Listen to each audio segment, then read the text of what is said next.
Yo, welcome back, kembali lagi di channel Atowa Hayato. Bagaimana kabar nakama sekalian? Semoga selalu baik-baik saja.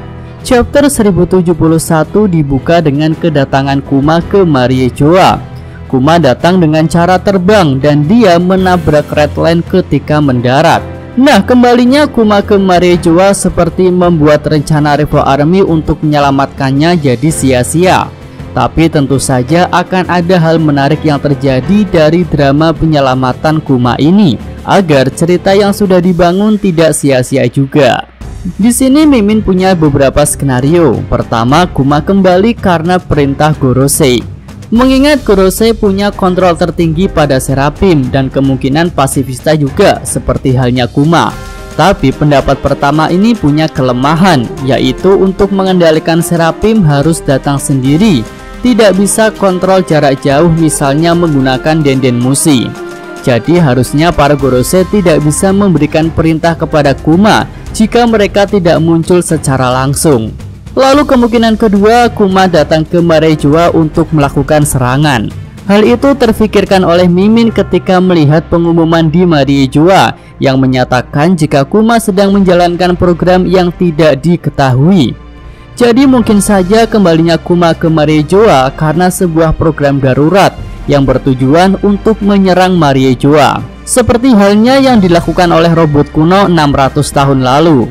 Nah, di sini Mimin masih curiga jika perbaikan yang dilakukan oleh Lindbergh sudah membuat salah satu program tertentu di tubuh Kuma jadi aktif. Lalu sebenarnya ada kemungkinan ketiga, tapi akan Mimin jelaskan nanti ya, karena berhubungan dengan cerita di Pulau Egghead.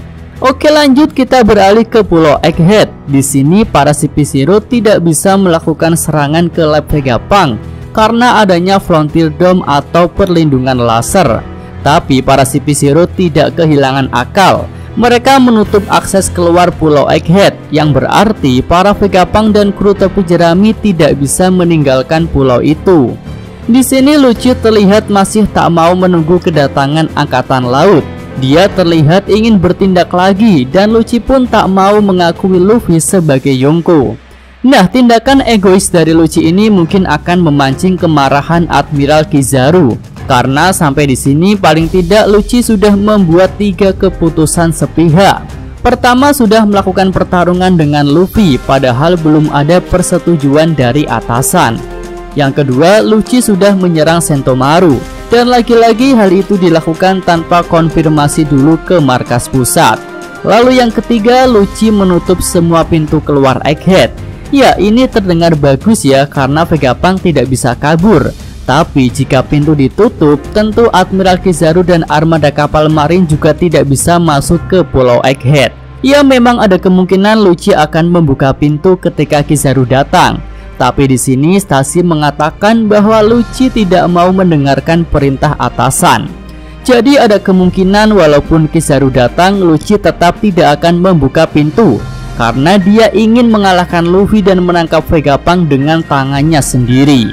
Oke, selanjutnya para Vegapunk memutar otak untuk bisa pergi dari Pulau Egghead setelah rute pelarian mereka dihadang. Saka pun menjelaskan bahwa robot Vega Force hanya bisa terbang di sekitar pulau, jadi tentu tak bisa membawa mereka pergi jauh melalui jalur udara. Nah, tampaknya di sini Saka belum tahu jika kapal Sanigo juga bisa terbang, tentu saja menggunakan teknik Coupe de Bars. Sementara itu Lilith siap untuk bertarung. Dia membawa pistol yang sangat besar, tapi Saka tidak mengizinkan Lilith ikut bertarung. Tujuan utama mereka tetap untuk mencari jalan keluar aman dari Pulau Egghead. Selanjutnya Pythagoras teringat sosok seseorang yang bisa membantu mereka menahan para CP0 agar para Vegapunk dan kru topi jerami bisa pergi. Tapi Edison khawatir jika orang itu nantinya akan dianggap sebagai pembelot. Vegapunk asli pun sempat teringat pada sosok Sentomaru yang harus berkorban untuk dirinya. Tapi ternyata Vegapunk asli malah langsung menghubungi orang yang dimaksud. Sosok misterius itu belum digambarkan dan dia sudah menyanggupi permintaan dari Vegapunk. Nah, tentu kita semua sangat penasaran dengan sosok misterius yang akan membantu Vegapunk ini. Dan sepertinya dia tidak sendiri, tetapi seseorang yang punya pasukan, sehingga dia merasa bisa menahan para CP0 yang jumlahnya ada beberapa. Lalu kata kuncinya di sini adalah Edison khawatir jika orang itu membantu maka dia tak punya tempat tinggal lagi. Jadi bisa dikatakan orang itu saat ini seperti Sentomaru, yaitu bekerja untuk pemerintah dunia, tetapi punya ikatan yang kuat dengan Vegapunk. Nah, setelah ada orang yang bisa menahan para CP0, Vegapunk pun melanjutkan rencana lainnya, yaitu segera pergi ke pelabuhan menggunakan robot Vegaforce. Ya, skemanya mungkin seperti ketika kapal Sanigo datang ke Pulau Egghead yang juga dibawa oleh robot Vegaforce. Setelah rencana siap, Vegapunk datang ke kru topi jerami dan menyatakan bahwa semua Vegapunk akan ikut. Jadi jumlahnya ada 7 orang. Nami dan Usopp langsung keberatan dan menganggap 7 orang itu terlalu merepotkan. Franky tentu senang-senang saja karena mereka semua adalah para ilmuwan. Lalu Sanji juga terlihat senang karena Vegapunk Lilith akan ikut pergi. Sementara itu Bonnie masih berlari untuk mencari Vegapunk. Dia semakin marah setelah diserang kawanan serangga.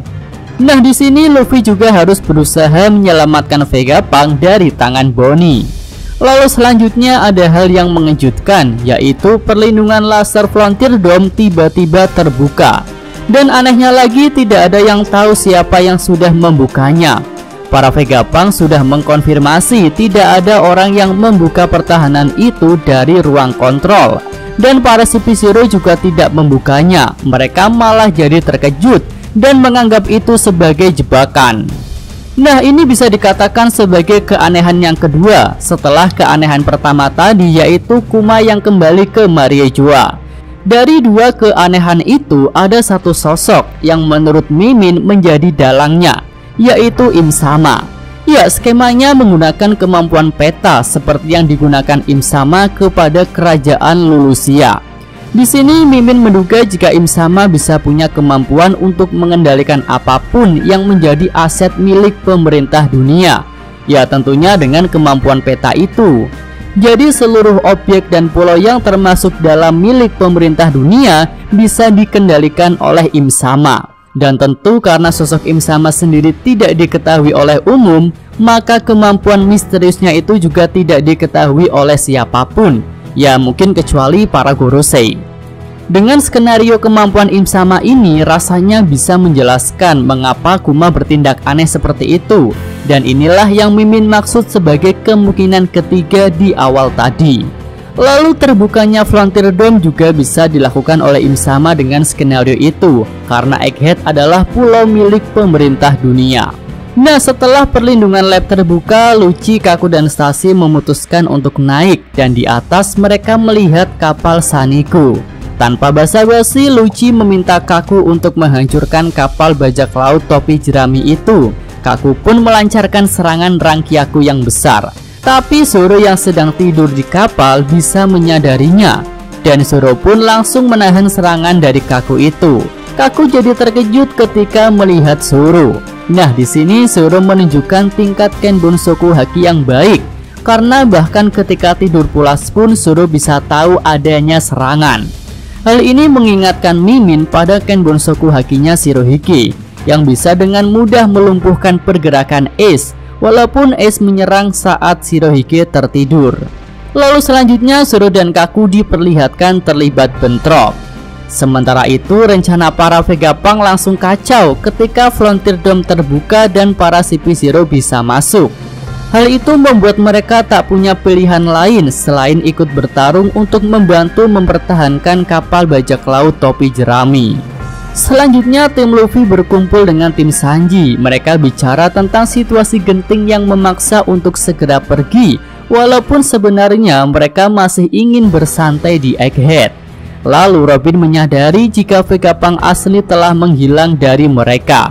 Ya, ternyata Bonnie sudah menemukan Vegapunk asli, dan tentu saja Bonnie langsung mengejarnya. Bonnie bertanya apakah Vegapunk bisa mengembalikan ayahnya lagi. Dan Vegapunk menjawab tidak bisa karena ada suatu alasan. Nah, di sini menarik, kira-kira apa alasan yang membuat Vegapunk tidak mau mengembalikan Kuma? Padahal dia sendiri sudah membelot dari pemerintah dunia. Menurut Mimin sih itu berkaitan dengan diri Kuma, bukan dari pemerintah dunia. Jadi mungkin Kuma sendiri yang meminta Vegapunk untuk merubah dirinya menjadi cyborg. Dan Kuma juga meminta agar dirinya tidak dikembalikan lagi seperti semula jika ada orang yang memintanya. Permintaan Kuma itu bisa berlaku selamanya atau mungkin hanya sementara saja sampai suatu tujuan Kuma tercapai. Ya, mari kita nantikan alasan apa yang dimaksud oleh Vegapunk. Nah, selanjutnya kita sampai pada kelompok bajak laut Kid yang akan berlabuh di Pulau Elbaf. Iya, memang ada kemungkinan jika sosok yang sedang dicari Kid dan punya tanda api itu adalah Jaguar di Saul. Tapi sepertinya Kid datang ke Elbaf tidak bertujuan untuk bertemu Saul. Mereka benar-benar sampai ke Elbaf karena undian rute yang dilakukan bersama Luffy dan Law. Lagi pula di chapter 1056, Kid mengatakan jika mereka tidak punya petunjuk tentang lokasi pria bertanda api itu. Dan identitasnya juga sepertinya tidak diketahui. Jadi bisa dikatakan Kid memang ditakdirkan untuk bertemu dengan Saul di Pulau Elbaf, bukan Kid yang punya rencana untuk bertemu Saul di sana. Oke, kita sampai di bagian akhir chapter ini. Di sini Vice Admiral Garp meminta kapal perang dari markas G14 untuk menyerang Yonko Kurohige. Tapi Vice Admiral Doll menolak permintaan Garp karena semua kapal perang akan menuju Egghead. Lalu ternyata Garp juga tidak punya izin dari atasan untuk menyerang Yonko Kurohige. Ya, harusnya diperlukan izin ketika akan berurusan dengan Yonko, seperti para CP0 di Pulau Egghead. Tapi tentu saja Garp suka seenaknya sendiri. Di sini dia berkata akan pergi ke markas Kurohige. Helmeppo dan Hibari yang melihatnya jadi terharu karena mereka akan segera menyelamatkan Koby. Ya, walaupun Garp mengatakan akan ke markas Kurohige, tak menutup kemungkinan jika Garp malah akan terlibat pertarungan di Pulau Winner karena Kurohige ada di tempat itu. Mungkin Garp pergi ke Pulau Winner setelah mengacak-acak Pulau Hachinosu karena tidak menemukan Koby di sana.